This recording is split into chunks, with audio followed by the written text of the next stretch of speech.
Hello, ladies and gentlemen, thanks for watching. This is Gabriel from GB Translation, and today we are going to talk about the new tool that we've built for you to use in your translations called Suti. Let us just have a quick look at the homepage to show you kind of the promise of our app. Basically, it's focused so far on Word documents only. Other formats to be added really soon, but we thought we'd start with the most tricky ones, which is Word documents, and also the ones that people use the most, especially documents that are scanned, that are perhaps not so perfect in their formatting, and how to translate those while keeping the exact perfect formatting, but without all the extra steps that you have to do with the existing translator tools that we've got.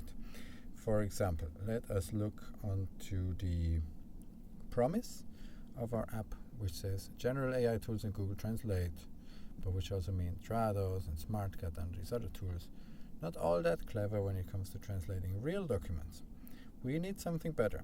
Now, our app behaves like a professional human translator with all the modern AI smarts. That means that instead of being a translator and using AI kind of as an afterthought, using AI translation memories, we are going to make a system that makes it so much easier for you as a translator.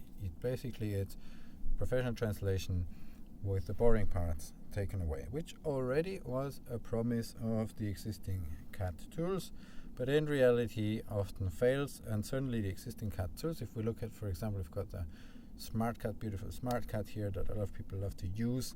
They are desperately trying to modernize themselves a little bit, but mainly it's just renaming stuff. So you can see here workflow stages. For example, you said we've got AI translation, we've got translation review that used to be called post-editing, and the AI translation used to be called MT machine translation. It's just renaming, and it's basically the same things. The work of the translator hasn't really changed. You still go in and kind of mix and match translation memory with AI suggestions, etc., etc. But really, we need to come at it from a different approach, and this is what we're doing here with our Suti tool. So if you want, we can jump right in.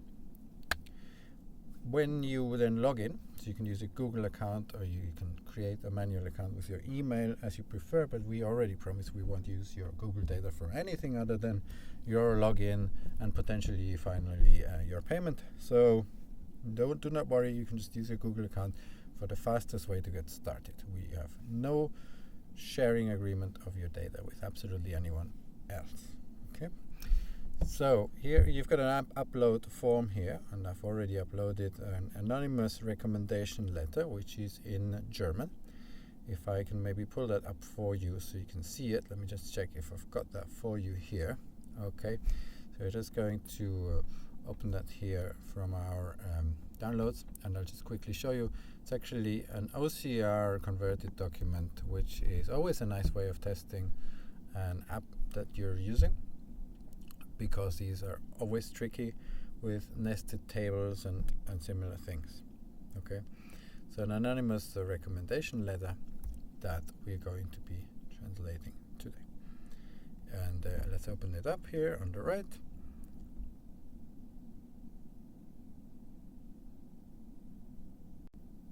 Just loading the document for a second, and here it is. So it's nothing special here. We've made the names anonymous, but it's just a typical recommendation letter. That was a PDF that we are certifying here, and this is a copy of the original. So it's always nice to use a OCR converted letter for these kind of experiments, because they do cause some issues with formatting. So if we can handle those, we can handle everything. And we're positive to say that we can handle these formats without any issue. And then, so let's go through the prompts here. So we have languages, and this is how you configure a project. We make it easy for you to start. So you don't have to configure a project name and a project manager and a separate TM for everything before you get started. You can just throw a document right in, and we will talk about the organization features after that or in a later video. We will choose the language now. So it's from German to English. But we could also just say to the computer to figure it out for me, and it'll auto-detect the language. But let's not be so lazy. And then this is the key of our app, is the instructions. So instead of running a document through a generic machine translator, which is one option, But what actually, for example, Smartcat does is you've got all these segments. Let us open up one of the documents that we've chosen, some documents for you that don't reveal too much critical information of any of our clients. Okay, so we're just going to scroll down right through the identifying information, and you can see here this is a document with heavy matches. There's a lot of matches already in the document, but basically what the Smartcat doesn't tell you, it just sends these segments one by one to a machine translation engine, or they call them AI now, large language models. We've had that for a lot of decades already in translation, professional translation. But really they just send them one by one. So you send the segments one by one, which is why you get inconsistent translations without context, and they're never being processed in paragraphs, but only sentence by sentence. And also you don't have to mix and match. You're getting a 99% match, and then you have on the bottom right a little sign saying what's changed compared to the original. How old-fashioned, right? So you don't have to worry about that with the Suti app. That's all taken care of for you. But we will talk about the translation memory that we've also kind of renamed this whole functionality, but we'll talk about it next time. But what do you really want to see is us getting started, right? So what we're doing here, instead of randomly running a machine translation and fixing it bit by bit, we are going to take a little time to set up the project by giving the relevant information to the system, so we can then process this. Even if we would not give any instructions here, our intelligent logic already extracts the document, does some research for you, and only then does it get to translation. So it essentially mimics all the steps that you as a professional translator would do, instead of just being an afterthought after the AI translation. You have to do your own research afterwards. So we can help a little bit by saying, what is this? It's a recommendation letter for medical staff from Germany. Okay. What we want to do here is, if we have several of these letters a week, we could save them here. So we've got the three options. We can pin it. If we, for example, wanted to work this afternoon on a series of letters, we could pin it. Or we can, once it pins, also automatically saved. So this prompt is then saved, and you have your recent prompts to choose from here. You can then rename them and edit them. You can do this on the playbook screen. So the playbook screen essentially allows you, if you were, for example, a sworn translator, to put your whole knowledge about translation of different languages into this archive and reuse it whenever you want. So you could put whole pages of instructions for a specific client or a specific type of documents into this. The first section then is called "What's the document about?" We're helping a little bit to get the correct translation afterwards. And then the next field is, where should I look for inspiration? This is especially, I'm going to leave it empty today, but because it's just a recommendation letter. But essentially, if you had, for example, a translation for Microsoft, you could say Microsoft.com and related websites from IT companies for terminology extraction, and then the system would then do some terminology research, especially from these websites, so you don't have to do it. And you can either put in exact URLs, or you can just put in this or that website. You can say, look for glossaries that have to do with drilling machines, and it'll do it for you before even getting started with the translation. Then any style preferences, you could just say, for example, if it's German to English, so it doesn't get too long-winded, we could say, use concise sentences, but stay literal in your translation, because in a recommendation letter we don't want to win any style awards. We just want to convey the meaning of the translation, the recommendation letter. But this is basically the features of the app before you run a translation that are useful also for companies or people who are not translators, or perhaps lawyers or real estate personnel that wants to have these translations and wants them in a specific way without actually being the person who's in charge of the translation, or without wanting to go into the weeds. But for us as translation professionals, we want to go a bit more in the weeds, and we have the Pro Tools section, which you can toggle on and off. to make it easy for those who don't need it, but to make it accessible for you guys. So we have the expert instructions. I've put a few in already, so we don't have to do that here bit by bit, but we could say use the date format DDM. I'm actually going to remove that because I want to show you something later on. And we could put, if you had, for example, half a page of rules for a CV translation, you could just take the half a page of rules, put it in there and reuse it whenever you need to use it.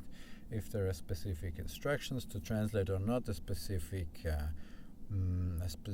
company name or job titles in general, or to use a specific date format, or to convert dollars to euros, you can do all that here. Or if you wanted to use the original name of a company and an explanation in brackets, you can use that all and put that in expert instructions. For now, we're just going to go very simple today, and we're just going to say, for example, capitalize all job titles and departments of the company. Okay. If you then wanted to reuse an existing translation, you could. This is actually the same or similar translation I ran before, so you can just choose from your recent translations, and then your translation done before serves essentially as a translation memory. So instead of using different translation memories that you have to maintain and save, and the TMX and all that stuff that's from the 1990s, really, what we're doing is we're just basically, a project means a translation memory. We have this dashboard screen here that I'll explain in another video, but you can either use your recent projects automatically saved for you and add to them, or you can save projects that you'll need for a long time, perhaps for years and years, with specific names. You can see I've got here, for example, 17,000 pairs already during the testing of the app that we've used in real world scenarios. For now, we're not going to go into the translation memory flow at all. That's for another video. And then you can also add here a reference document. If you already had a previously translated document, for example, you could then put that in there, and our robot would use it as a reference for future translations, for this translation, as if it were a translation memory. So you also have that feature where if the client's given you some text that's already translated, then you can throw it in there. Or if the client has given you a website to use for terminology research, you can just put it in there before you even get going. As we now look at the document processing, it'll take a little bit, just a tiny bit longer than on the existing tools that you maybe know, but that's because we're doing more things. We're doing research for you. We're comparing the reference document, if there is one. We're actually making a little glossary even before translation even starts. Once it's done, which actually worked really quickly now, we get this screen, which is an overview screen that is useful for those people who just want to get that document out of here as soon as possible, because they trust that the translation has been done properly by our system, which they surely can trust. You can see here it's a pretty good translation. There are a couple of issues that maybe as a professional you want to look at, but generally speaking, for 90% of people, 90% of cases, this will be more than good enough, and then you can just go and download it just down here. Or you can just download them as PDF. So we're making a few functions that, as a translator, you probably always wanted, but couldn't quite get in the tools that exist. If you were, for example, done with the translation, and how about that? Instead of downloading it and adding your typical language suffix or your typical translated tag or whatever, you could just say add. For example, add English final to this document. You automatically get it downloaded with the correct name, and that saves you one important step. And then if you download it as a PDF, that would even save you that step. If we wanted to download it as a PDF, which we could also do with the shortcuts, everything has its shortcuts, because that obviously, as an editing professional, you love shortcuts. Then you have the PDF here, which I can open here in my browser or wherever else, and you can see I have an instant translation for the people who need that straight away. But because we're talking here to the pros, We want to go into the full screen editor and work a little bit more on the document if it should be necessary. Even if you don't want to go into the full screen editor right now, you can still tweak the document by making little changes here. So you've got options of just having a proofreading done. The proofreading is perhaps more useful after you've already made some changes, because there really won't be any typos normally in an automatically generated translation, will there? Or you can tell the system what to change. Like, how often have you been during your career in Smartcat and you've seen, you know what, it always translates instead of partner, it writes associates, and you want to say partner, so you say partner, and then you need to do a find and replace in the whole document, which you can do here, search, you can do a find and replace. Is it Control H like it should be, or is it something else? It's not even, okay, here it is, I could do find and replace. But so it's always annoying when you've got the translation done by the AI and it's just got this one thing wrong, but there's no way to really tell it, look, can you just fix this one thing for me?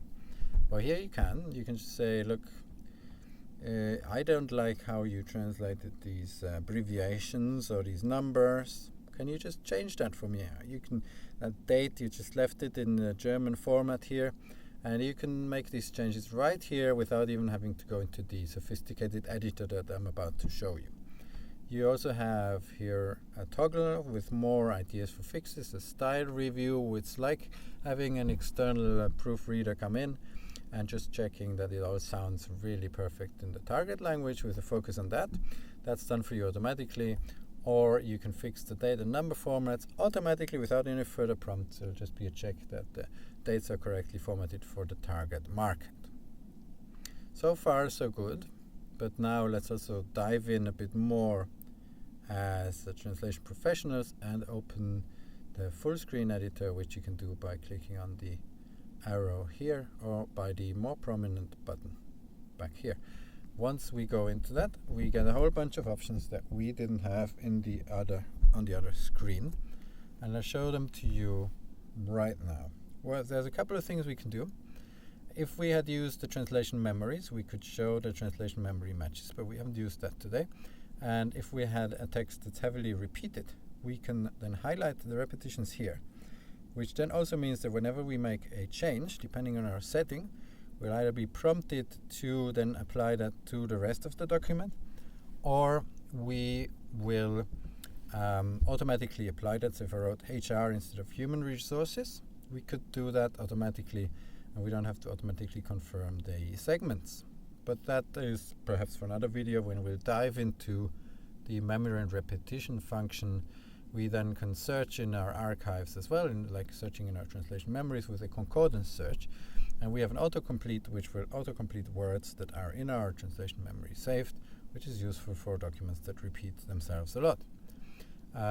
But let me just show you the global structure of the toolbar here, where you can collapse every single one of them. So once you've chosen your preferred view, you have layout and segment view.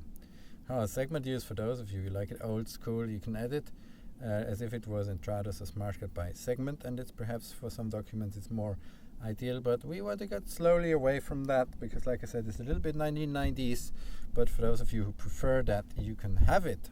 So you want it, I've given it to you, but really the layout view, especially for these shorter documents, is the one that I like the most. So you can actually now see, and we also thought this was necessary because you can actually see now in context the text that essentially you're just reviewing now. So you're not going segment by segment and confirming segments, which really, like I said, it's like 20 years ago we worked like that.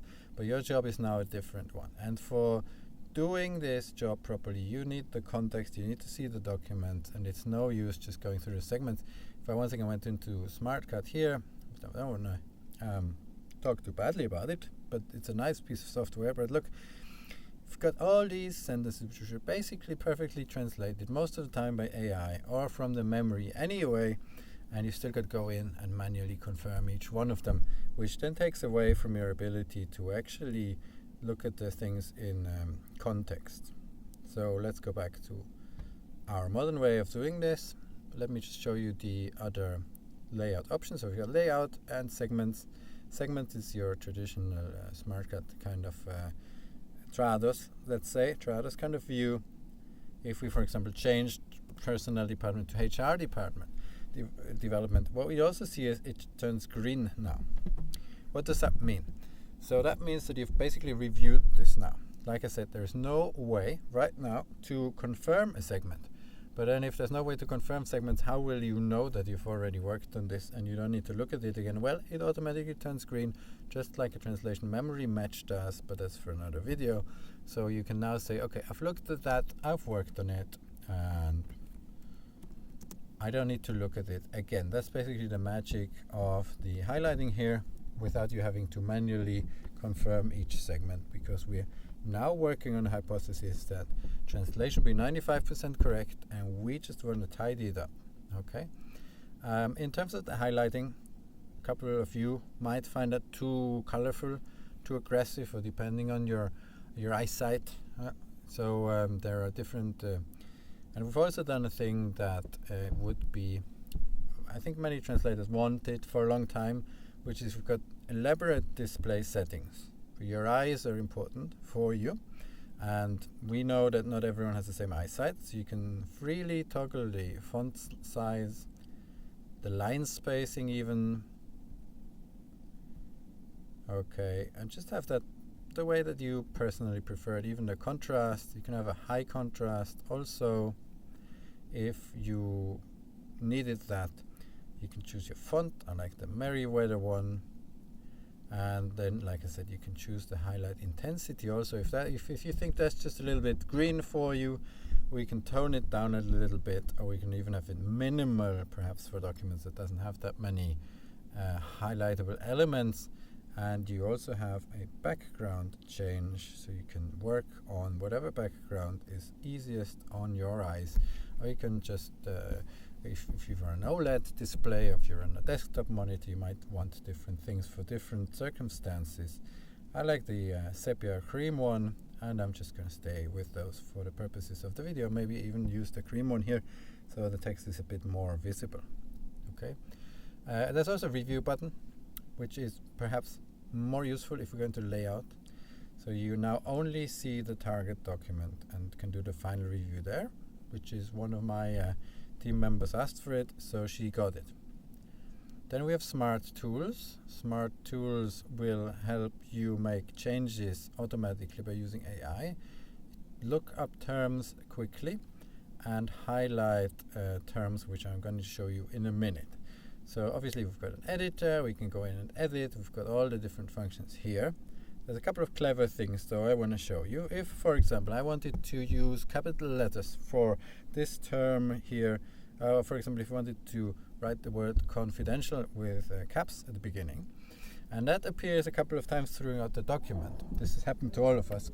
We wished for a way to quickly capitalize it everywhere.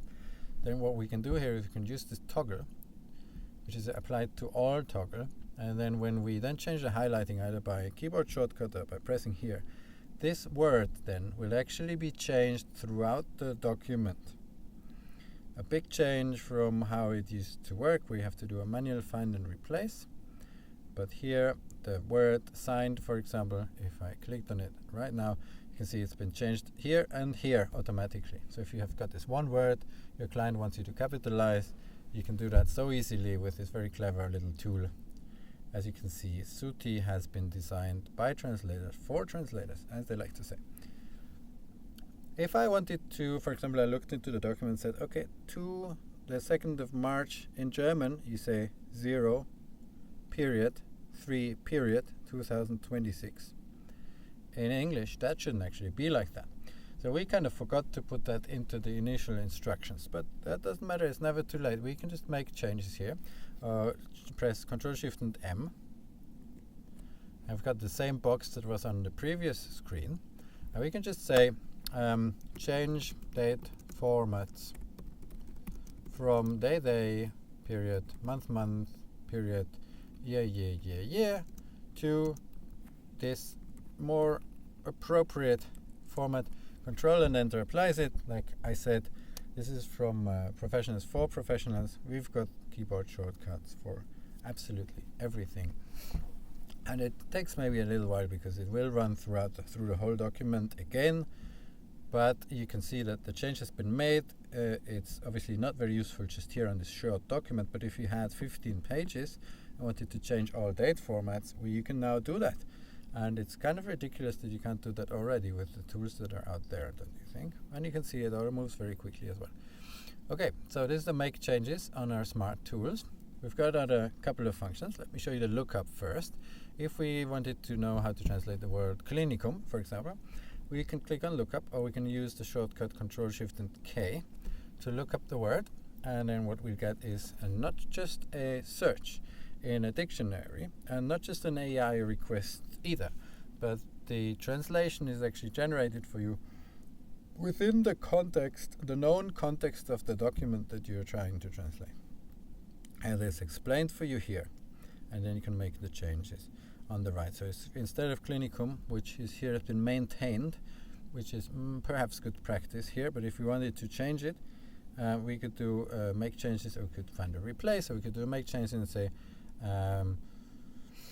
translate clinicum as clinic always.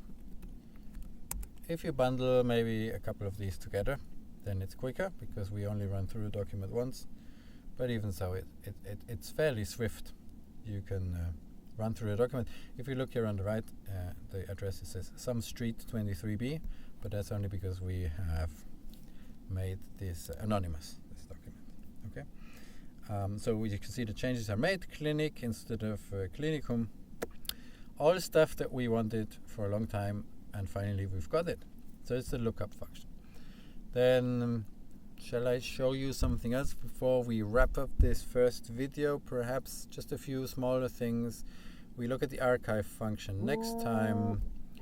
We look at the we'll look at the extras function quickly. Now I've got an iBreak function which will give you an iBreak reminder every half an hour or so, which just will tell you to, it will dim the screen, it will tell you to look away for a few seconds or just get up and get your circulation going, just so you don't damage your eyes, but it's of course optional. We'll be putting a few more quality of work kind of improvements in there really soon.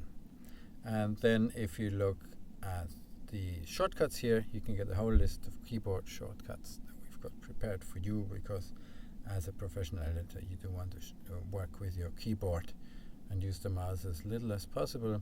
And then once you know what all these things do, if you click on labels, you can remove the labels of the toolbar icons and get a really clean looking toolbar. However, let me show you two more functions before we wrap up.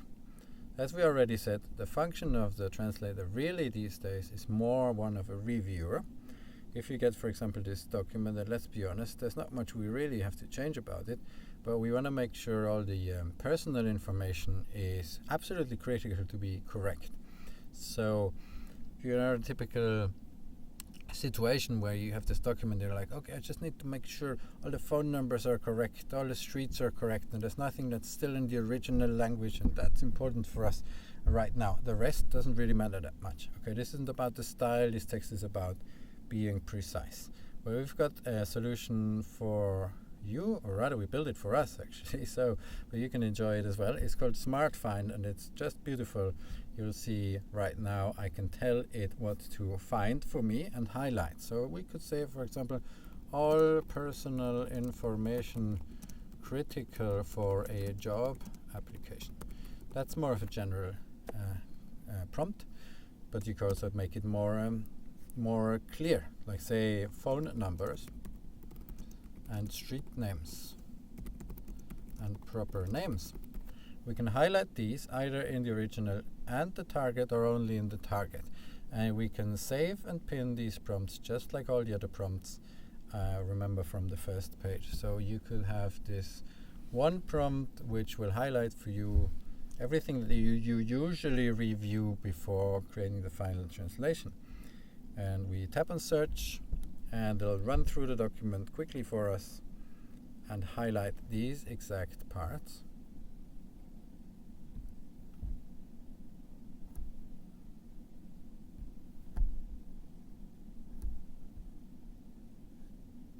Okay, and you can see it here. Perhaps the background isn't so good for you to see this. Might want to check that.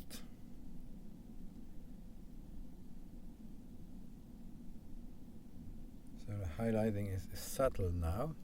Let me just see. Oh, because we're on a minimal highlight intensity. Let's just put it back to default. Okay. Okay, so you can see now we have highlighted in yellow all the things that we asked it to highlight. So names of companies, names of streets, phone numbers, and all this personal identifiable information that we just want to double check before we can export. Very useful feature. Intelligent highlighting, we call it, or smart find. And it's one of these features. Once you've got it, you're thinking, why hasn't this been in all the tools? Okay. Once we're done, we can also use the QA robot, or the shortcut is Control Shift and Q. And the QA robot is basically a QA check. It's a robot that runs through the translation and will analyze the text and suggest some fixes. For example, it doesn't like that we translated clinicum as clinic. It would prefer hospital. Now you can argue about the correctness of the fix, but if you thought it was correct, we could just accept the fix. And then if you can see, let's go in again, it now says hospital instead of castles for terms, but also complete sentences. Once it's run, we can just pull it up again by Control Shift and Q, and it will have some information about date formats, about, look, Oberarzt, this term, this physician, he wants it translated in a different way. These are just suggestions that may or not be correct, but certainly cause you to, so you can go in and double check the translation before you're ready to export. Once you're ready to export, you can either use the shortcut, which is Control D for download and Control P for PDF, or you can go on the download section here. You can check the file name if you want to change this right now. You can do the famous final, remember that? Okay, and you can download as doc or as PDF. We could download as PDF, for example.